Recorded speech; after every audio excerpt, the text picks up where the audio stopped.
Oi você, eu aqui mais uma vez, Bianca aqui para mostrar e falar sobre o nosso desafio de leitura bíblica. Nós estamos hoje no dia de número 130.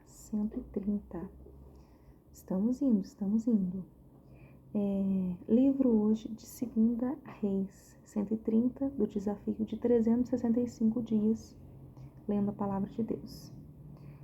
Hoje o livro de 2 Reis, capítulo do 10 ao 12, e o Evangelho segundo João, capítulo do número 1, vamos finalizar o 1 aí, do 39 em diante aí, até o 51, que a gente leu no vídeo anterior. Só pra gente entrar aí na história, para você recapitular, nós vimos anteriormente que Jeú, ele é ungido, ele que era comandante de guerra, para que ele venha aí retirar toda a idolatria que estava acontecendo ali em Israel. Então ele tinha essa importante função aí de purificar todo o reino, restaurar a adoração central a Deus, porque Israel havia se desviado muito dos caminhos do Senhor e desobedecido muito a Deus, e o Senhor havia permitido que certas coisas acontecessem com Israel devido a essa desobediência. Então, aqui a gente vai ver a necessidade mesmo de Jeú exterminar aí toda a casa de Acabe, o rei Acabe, a Jezabel, ao seu filho Acasias, a Jorão também, seu neto, enfim, toda essa linhagem aí, todos os homens, que foi o que o profeta disse para ele, né, para Jeú, que fosse morto todos os homens, para que a vontade de Deus fosse algo realmente a seguir aí adiante. Mais que isso, Jeú vai matar além, ele também vai retirar todos os adoradores de Baal. Não adianta só tirar o rei, se os sacerdotes daquele Deus pagão ainda estão ali instaurando culto a esse Deus. Então ele também vai tirar todos os sacerdotes de Baal, adoradores de Baal, também da cidade de Israel. Então vamos lá, capítulo de número 10, o cumprimento aí da missão de Jeú, exterminar a casa de Acabe. Amém? A palavra vai dizer assim: Acabe tinha 70 filhos em Samaria, que era a capital de Israel.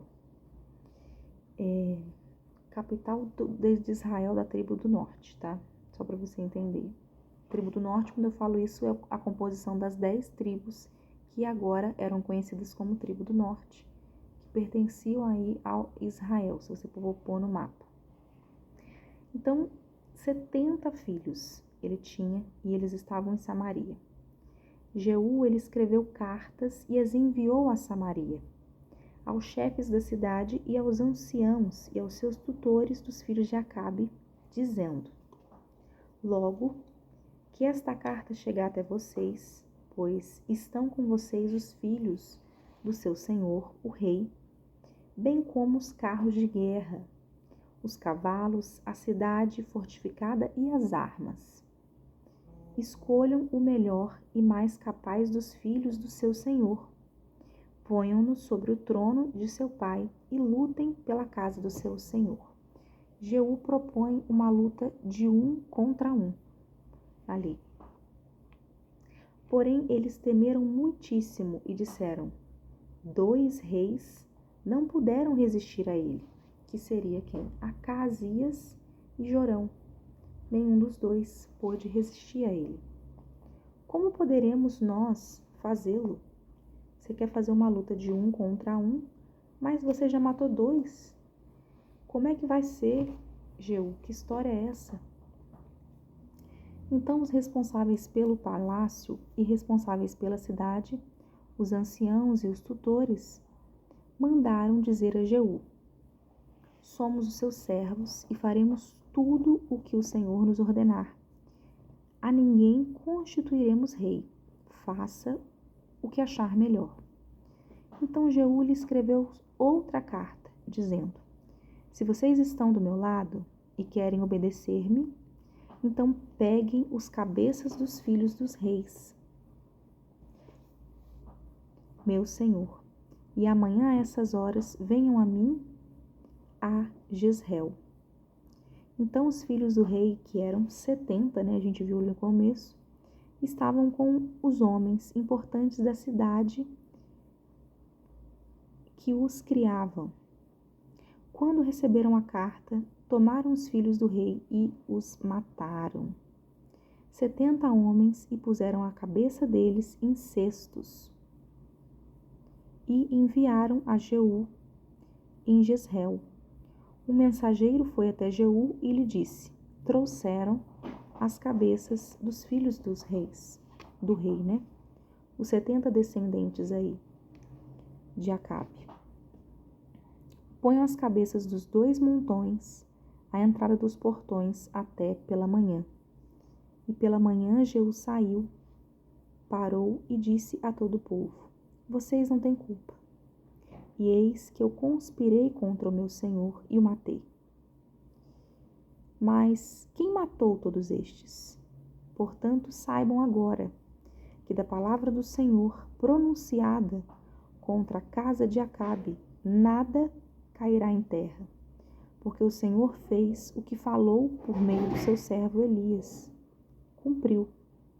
Então Jeú matou todos os que restavam da casa de Acabe, bem como todos os homens importantes, os seus conhecidos, os seus sacerdotes, até não sobrar sequer um deles.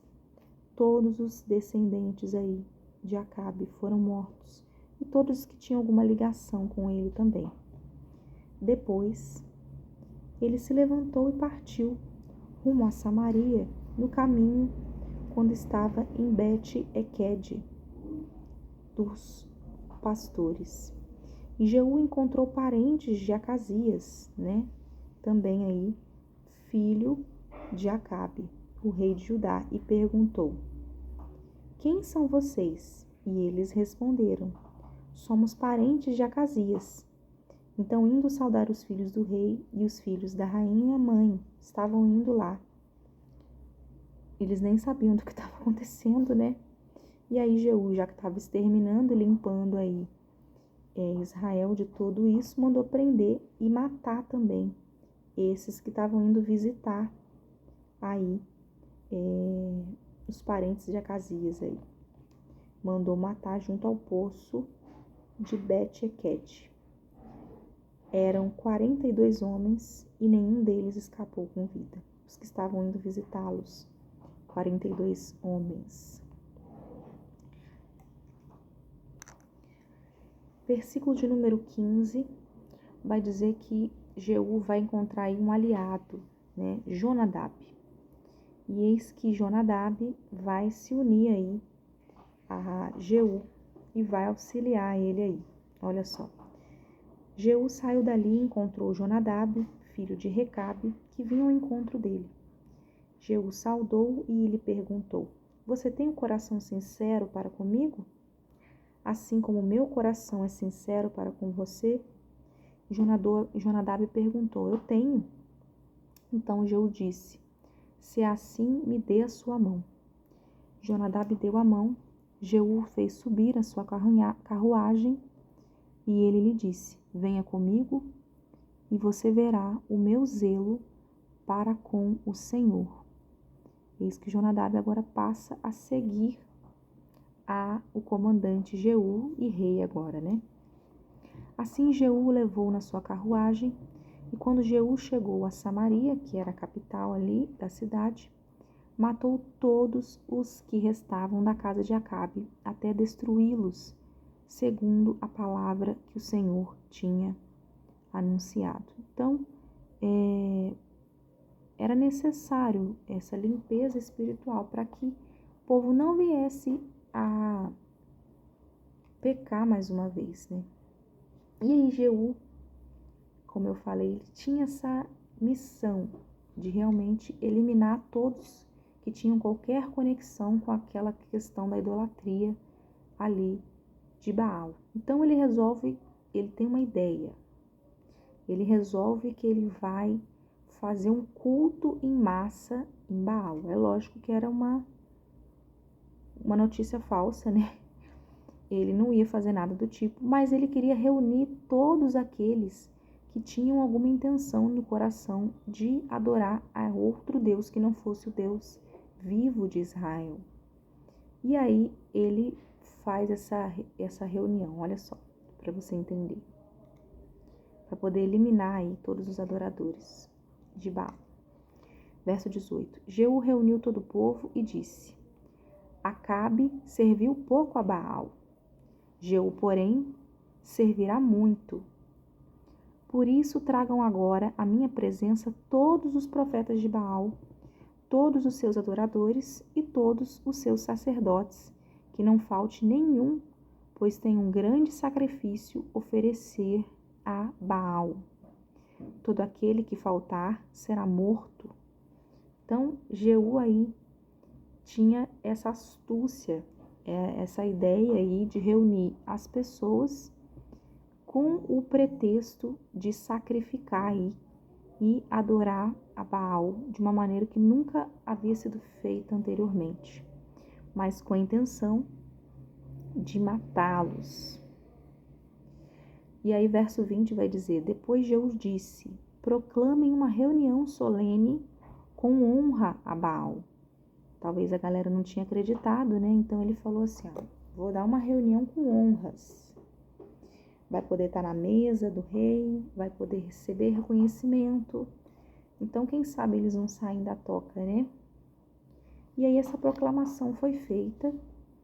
Jeú vai enviar os mensageiros por todo Israel. Vieram todos os adoradores de Baal e não ficou um só que não viesse. É lógico, né? Todo mundo queria o ego inflado. Entraram no templo de Baal e se encheu de uma extremidade à outra. Estava lotado aquele lugar. Então Jeú disse ao encarregado das vestimentas: Traga vestimentas para todos os adoradores de Baal. Vamos identificar, né, gente? Para a gente não matar ninguém aqui errado. Tem muita gente aqui dentro. E ele trouxe vestimenta para eles. Depois disso, Jeú entrou com Jonadab, filho de Recabe. Lembra? Jonadab aí faz aliança com Jeú e os dois aí no templo de Baal. E eles vão dizer aí aos adoradores de Baal: olhem bem, segurem-se de que não se encontrará aqui entre vocês nenhum dos servos do Senhor. Então ele pergunta: tem alguém aqui que adora ao Senhor, a Deus vivo de Israel? Mas aqui só tem adoradores de Baal? Tem certeza? Né? Para ele não fazer nenhuma injustiça. E quando eles entraram para oferecer sacrifício e holocausto a Baal, Jeú colocou do lado de fora 80 homens. A galera estava lá de vigia e dizendo: se escapar algum dos homens que eu entregar nas mãos de vocês, aquele que o deixou escapar pagará por isso com a própria vida. Então ele estava obstinado ali, determinado a eliminar todo e qualquer vestígio de adoradores de Baal, né? E deixou esses homens aí na retaguarda e disse que se eles deixassem alguém escapar, ia morrer, pagar com a sua própria vida. Logo que acabou de oferecer o holocausto, Jeú ordenou aos guardas e aos capitães: entrem e matem todos, não deixe que nenhum escape. Então todos aqueles 80 que estavam do lado de fora invadiram o templo de Baal e foi ordenado aí que eles matassem todos, não deixassem um sequer.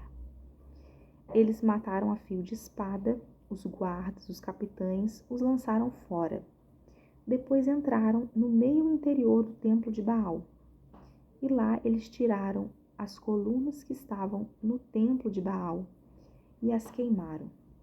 Também destruíram a coluna de Baal e derrubaram o templo de Baal, formando uma latrina que existe até o dia de hoje. Quando a Bíblia fala coluna, é o poste ídolo, é a imagem daquele ídolo, tá? Só para você entender. Assim, Jeú, ele exterminou aí todo o culto, ele acabou com esse culto a Baal em Israel. Mas Jeú não se afastou dos pecados de Jeroboão. Era bom se fosse verdade, né?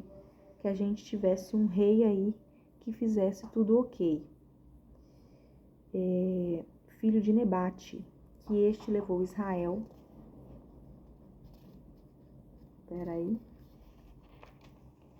A cometer e a saber dos bezerros de ouro que estavam em Betel e em Dan. Por isso o Senhor disse a Jeú: visto que você fez bem em realizar o que é reto aos meus olhos e fez com a casa de Acabe, segundo tudo que era do meu propósito, os seus filhos até a 4ª geração assentarão no trono. Mas Jeú não teve cuidado de andar de todo o seu coração na lei do Senhor, Deus de Israel, nem se afastou dos pecados de Jeroboão, e levou também Israel a cometer esses pecados. Então, por mais aí que Jeú tivesse uma aversão à adoração a Baal, a Bíblia compara os pecados que ele teve a uma geração anterior,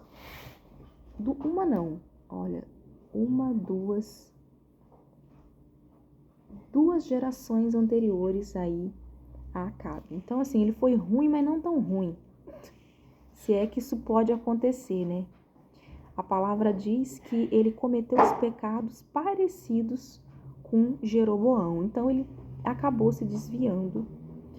E aí, aquela promessa de que até a 4ª geração se sentaria no trono, não vai ficar desse jeito, né? Então, vamos finalizar aqui. O 10 vai dizer a morte de Jeú. Verso 32 vai dizer assim: naqueles dias o Senhor começou a diminuir os limites de Israel.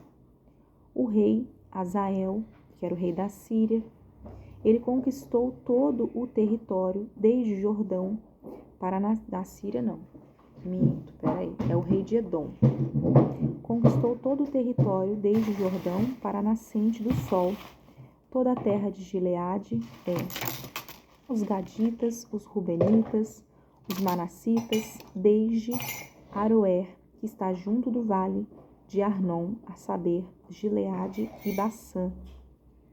Quanto aos demais atos de Jeú, e a tudo o que fez, e a todo o seu poder, não está tudo escrito no livro de histórias dos reis de Israel?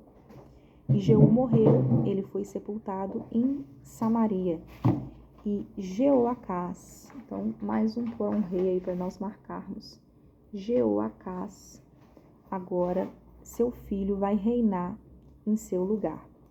E Jeú reinou sobre Israel em Samaria 28 anos. Por mais que tenha sido um rei bom, não foi tão bom, mas pelo menos ele tirou aí a adoração a Baal, mas fala que ele acabou adorando aí a bezerros de ouro que estavam lá em Betel e em Dan.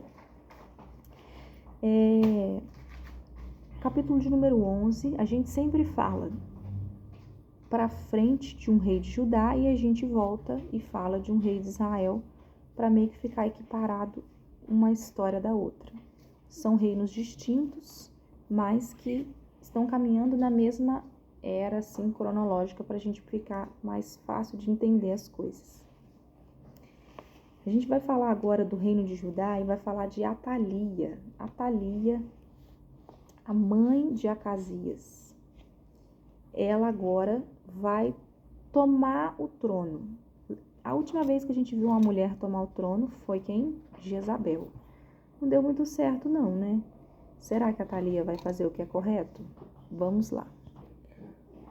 Então voltando aqui,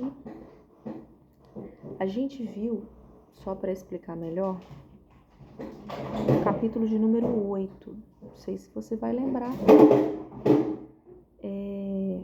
Que Acasias, o rei de Judá, ele vai visitar Jorão, filho de Acabe, que estava doente.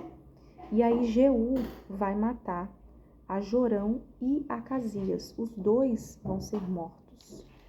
Tanto o rei de Judá quanto o rei de Israel. Os dois vão ser mortos por Jeú. E aí, Atalia, a mãe de Acasias, a gente tem 2 Acasias, tá? Mais uma vez eu volto a falar isso. Tem o Acasias, o filho de Acabe, e o Acasias aí, filho de Jeorão. Os 2 morreram. Jeú vai dar fim nos 2. E Atalia, a mãe desse Acasias, do reino do sul de Judá, ela vendo que o seu filho ali tinha morrido, ela resolve que ela vai destruir toda a descendência ali pertencente à linhagem de Davi. Ela resolve que vai matar todos eles. Lembra que eu falei a última mulher que governou de maneira perversa. E a Thalia não é diferente, tá? A Thalia, ela vai ver essa oportunidade aí de reinar, mas com muita raiva e ódio no coração pela morte aí do seu filho. Então, o reinado dela vai ser brutal. Ela vai ter certeza absoluta, ela vai garantir que ninguém vai tomar o reinado. Então, ela vai optar por matar todos os descendentes do rei, para ela garantir que agora ninguém vai tomar o que é dela. Olha só. Quando Atalia, mãe de Acasias, viu que seu filho era morto, levantou-se e destruiu toda a descendência real.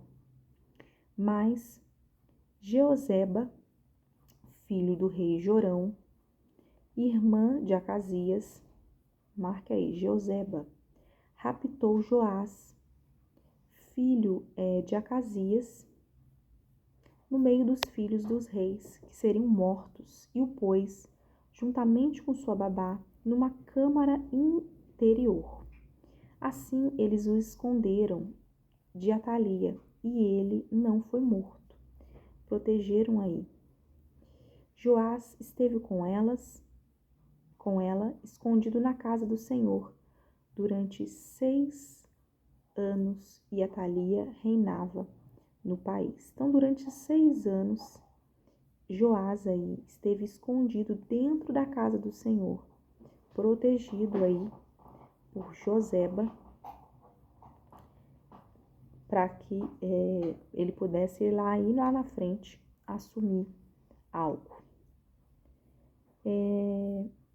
No 7º ano, Joiada mandou chamar os capitães dos cários e da guarda e reuniu-se com eles na casa do Senhor.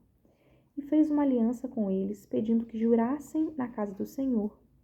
Então lhes mostrou o filho do rei e lhes deu ordem, dizendo: Isto é o que vocês devem fazer. 1/3 parte de vocês que entram no serviço no sábado fará a guarda do palácio real. Outra 1/3 parte estará no portão sul e outra 1/3 parte ao portão de trás da guarda.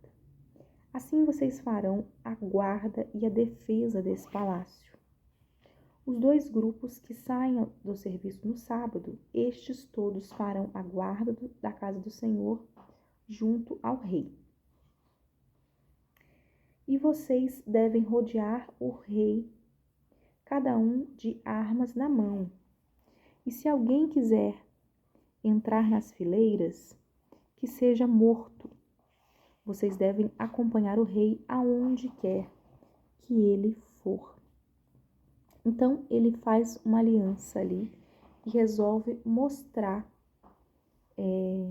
que Joás era vivo. Ele resolve mostrar ali aos demais, Joiada, né, que ele havia escondido ali essa criança e ele tinha um plano para que ele fosse coroado rei. Verso de número 9. Os capitães, então ele faz um cerco, ele combina ali com os homens que iam fazer a guarda no palácio naquele dia. Então ele tinha muitos aliados, para que eles pudessem, ao mesmo tempo que atacar, defender também de outros que não fossem a favor do que eles estavam fazendo. Os capitães, verso 9 de 100, então fizeram tudo o quanto ele, o sacerdote Joiada, lhe havia ordenado. Cada um reuniu seus soldados, tanto os que entravam de serviço no sábado, como os que saíam de serviço no sábado.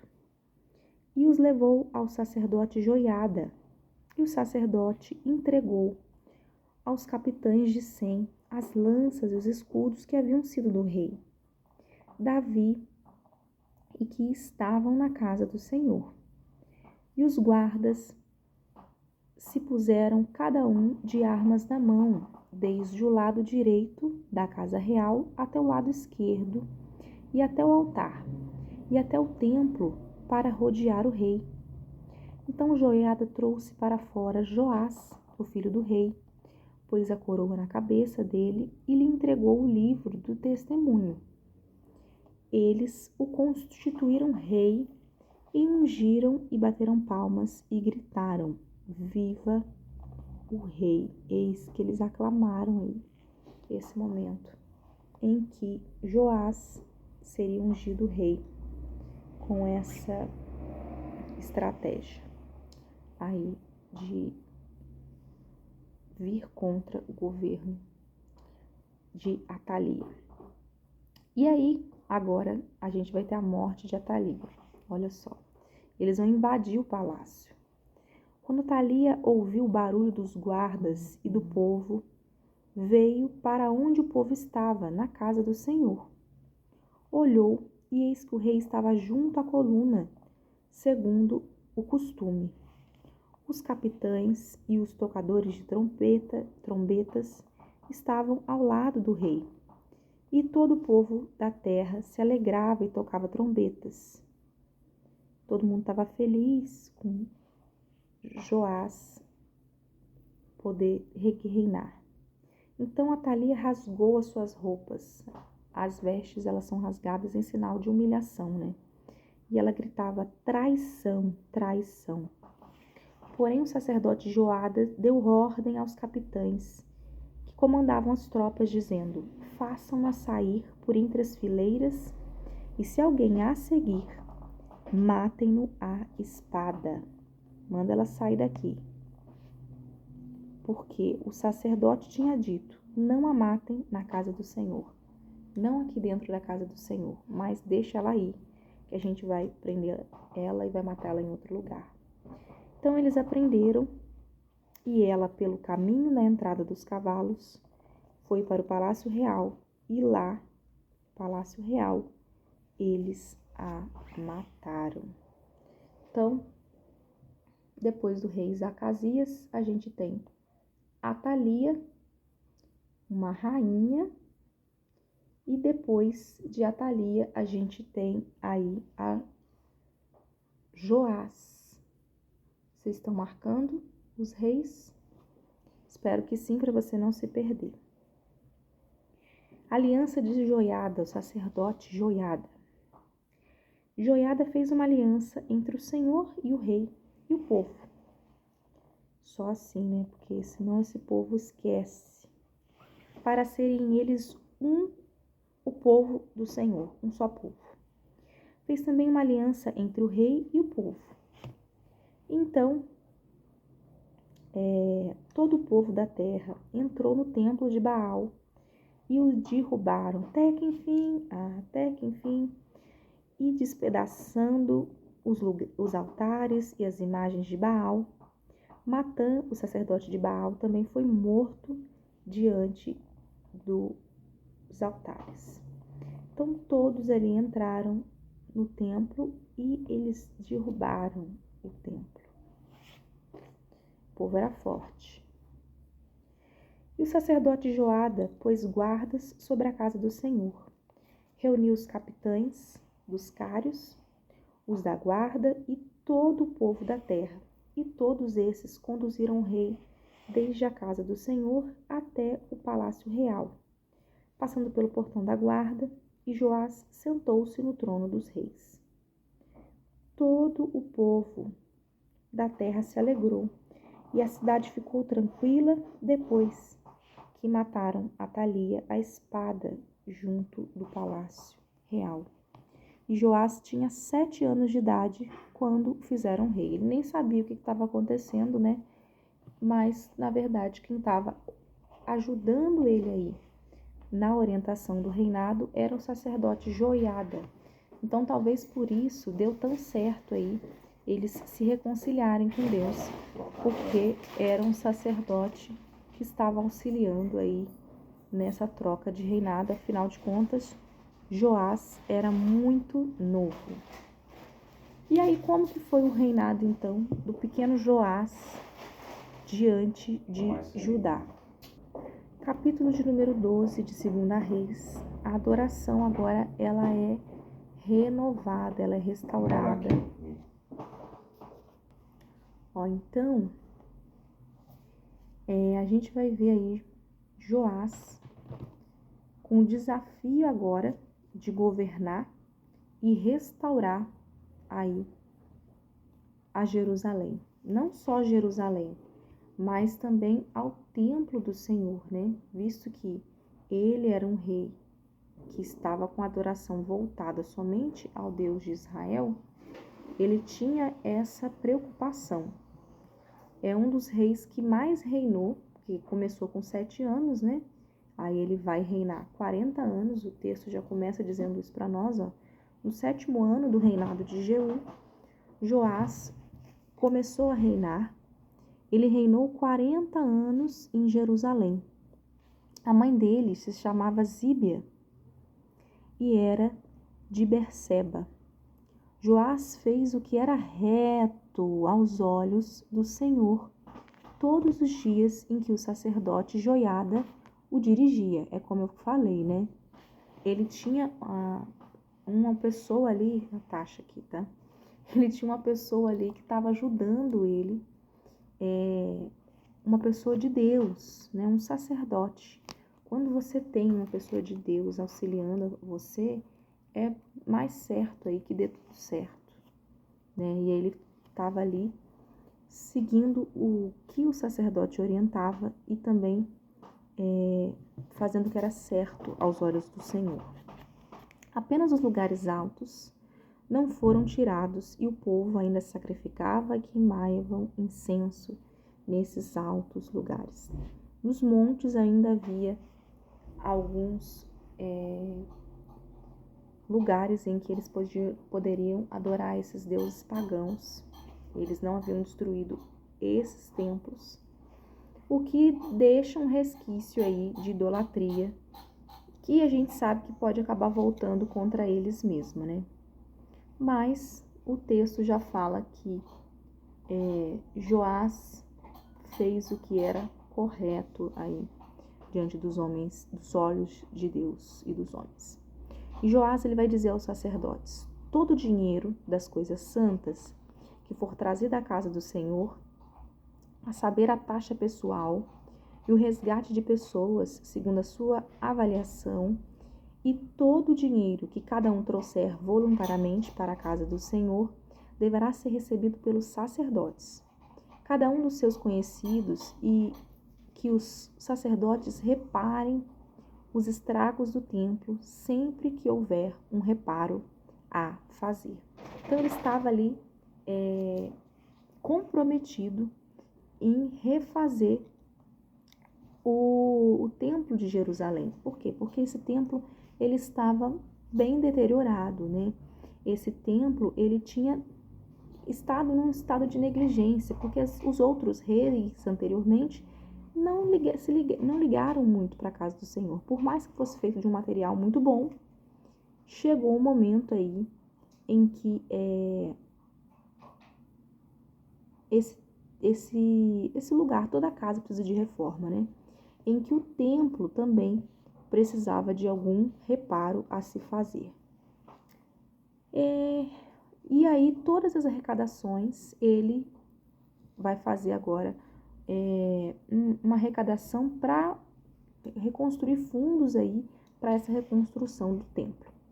Mas no 23º ano do reinado de Joás, os sacerdotes ainda não tinham reparado os estragos do templo. Então o rei Joás chamou o sacerdote Joiada e os outros sacerdotes e lhes disse: por que vocês não estão reparando os estragos do templo? Ele repreendeu eles, né? Falou: por que vocês não estão fazendo o que eu estou mandando? Agora, pois, recebam mais dinheiro dos seus conhecidos, mas entreguem-no para a reparação dos estragos do templo. Os sacerdotes concordaram em não mais receber dinheiro do povo e concordaram também que não ficariam encarregados de reparar os estragos do templo. Então o sacerdote Joiada pegou uma caixa, fez um buraco na tampa e o pôs junto ao altar, à direita de quem entrava na casa do Senhor.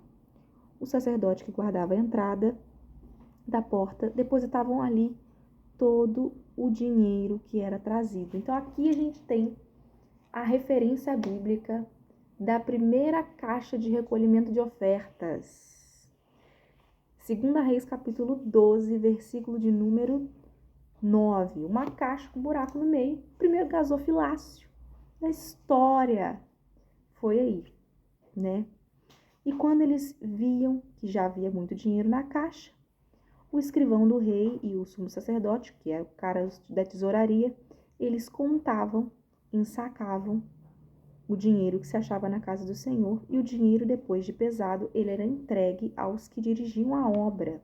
Então tinha todo um processo, toda uma organização, tudo feito com ordem e decência para poder arrumar aquilo tudo ali.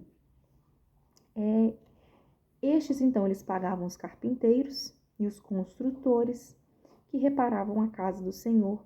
Também os pedreiros, eles eram apenas sacerdotes, né? Então eles estavam administrando ali, contratando mão de obra, carpinteiros, construtores, pedreiros, cortadores de pedras. Também madeireiros, compravam madeira e pedras lavradas, pedras bonitas para decoração, para reparar todos os estragos, e eles custeavam todo o necessário para a observação da casa do Senhor. Mas do dinheiro que era trazido à casa do Senhor, mais se faziam nem taças de prata, nem apagadores, nem bacias, nem trombetas, nem qualquer outro vaso de ouro ou de prata para a casa do Senhor. Então, chega de utensílios, seguimos para reparos. Por quê? Porque eles davam dinheiro aos que dirigiam a obra e repararam com ele a casa do Senhor.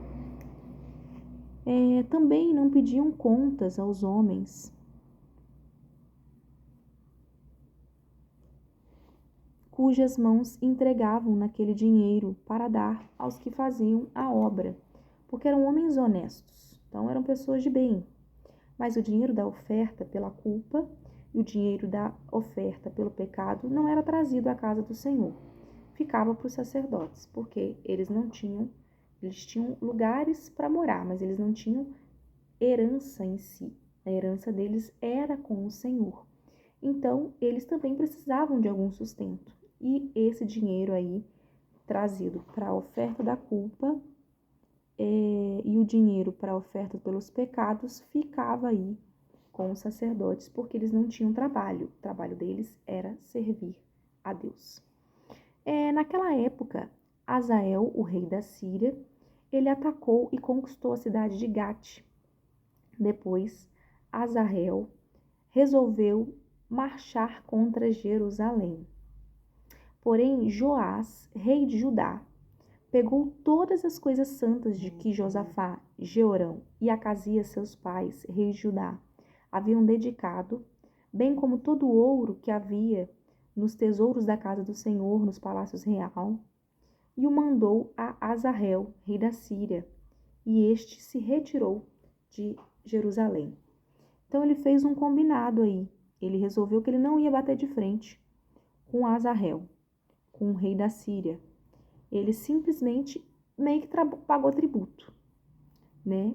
Ele pegou o ouro que tinha na casa do Senhor, nos palácios, e ele manda aí para o rei da Síria que ele foi embora e deixou eles lá fazendo o que eles estavam fazendo. Quanto aos demais atos de Joás, a tudo o que fez, não está tudo escrito no livro de histórias dos reis de Judá? Está tudo aí. Só que ao final de sua vida tem que haver, né, alguém que vai querer conspirar aí a respeito do seu reinado. Os servos de Joás, a conspiração contra o rei Joás. Os servos de Joás se levantaram, fizeram uma conspiração e eles simplesmente mataram a Joás na casa de Milo, que fica na descida para Sila.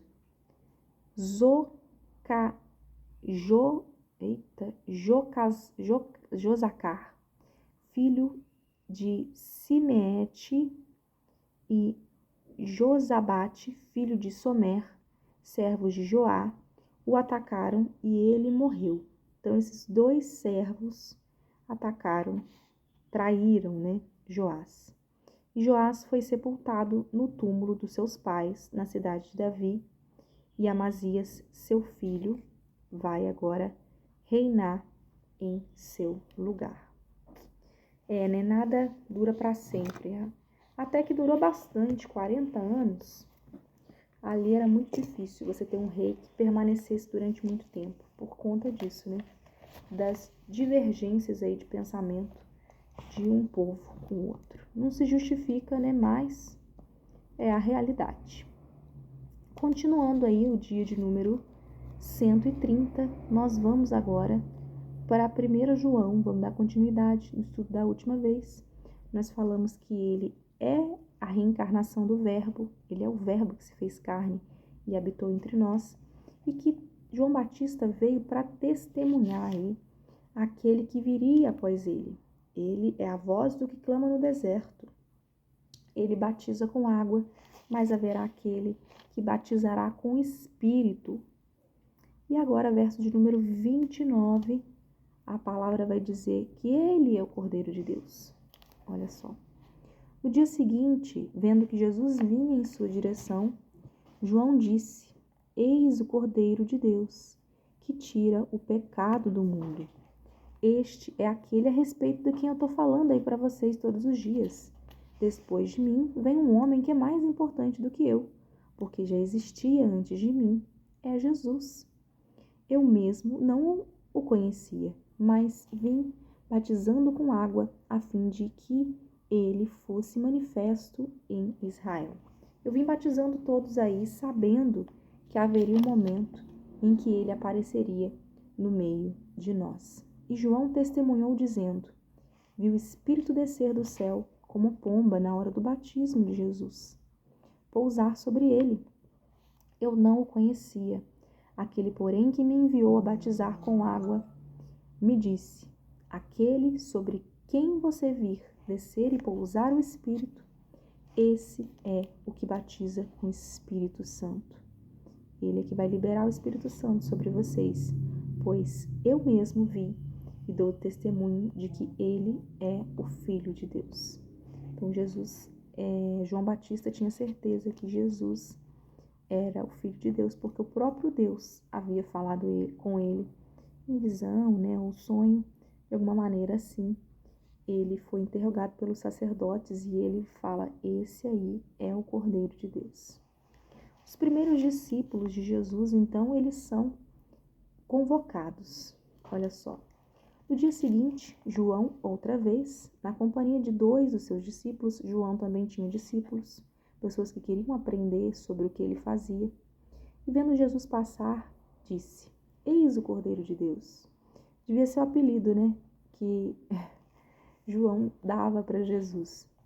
E os 2 discípulos, ouvindo dizer isso, seguiram Jesus. Agora vai com ele. E Jesus, voltando-se e vendo que o seguiam, disse-lhe: O que vocês estão procurando? E eles disseram: Rabi, que significa mestre, onde que o Senhor mora? E Jesus respondeu: Venham ver. Então eles foram e viram onde Jesus estava morando e ficaram com ele aquele dia. Era mais ou menos 4 horas da tarde. André, o irmão de Simão Pedro, era um dos 2 que tinham ouvido o testemunho de João e seguido Jesus. Então aqui estava André seguindo ali Jesus. Ele encontrou primeiro o seu próprio irmão Simão, a quem disse: Achamos o Messias. Então ele chama aí Simão Pedro para também o seguir. E levou a Jesus. Jesus olhou para ele e disse: Você é Simão, filho de João, mas agora será chamado Cefás, que quer dizer Pedro. Você vai passar de Simão para agora você é Pedro. E aí outros discípulos, Filipe e Natanael. Olha, no dia seguinte, verso 43, Jesus resolveu ir para a Galileia e encontrou Filipe, a quem disse: Siga-me. Filipe era de Betsaida, a cidade de André e de Pedro. E Filipe encontrou a Natanael e lhe disse: Achamos aquele a quem Moisés escreveu na lei, a quem se referiram os profetas, Jesus, o Nazareno.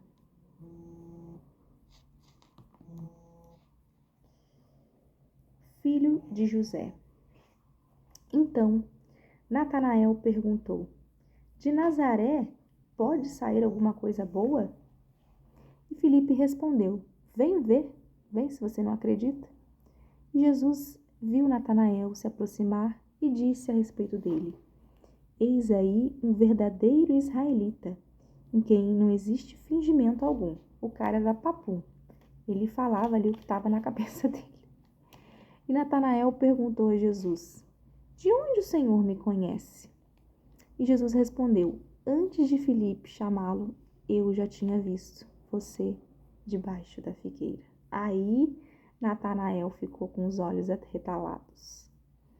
Mestre, o Senhor é o Filho de Deus, o Senhor é o Rei de Israel. Ele falou assim: você viu algo que eu não contei para ninguém, eu estava lá naquele lugar, eu orava naquele lugar.